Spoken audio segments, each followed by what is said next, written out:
Demain, pourra-t-on faire pousser des carottes sur la Lune ? C'est très possible d'après une étude publiée ce jeudi.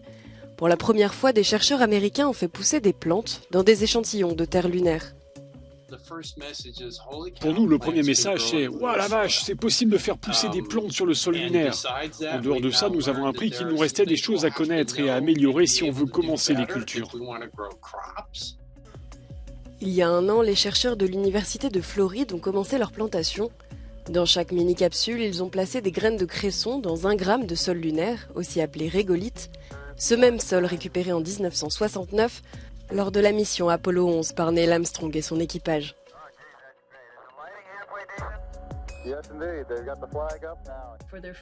Pendant leur première semaine de vie, il n'y avait vraiment aucune différence entre les témoins et les plantes lunaires. Il n'y avait donc rien de fondamentalement toxique dans le régolithe lunaire qui empêcherait les végétaux de pousser. Tout ce qu'il nous reste à faire, c'est comprendre comment atténuer les effets négatifs. Au bout de quelques jours, les chercheurs se sont rendus compte que les pousses lunaires grandissaient moins vite et avec des racines rabougries. Des résultats considérés comme malgré tout encourageants. C'était la première étape de ce qui sera, on l'espère, un processus très long sur plusieurs décennies pour comprendre ce genre de choses. Et quand nous retournerons sur la Lune, de le faire sur la surface lunaire.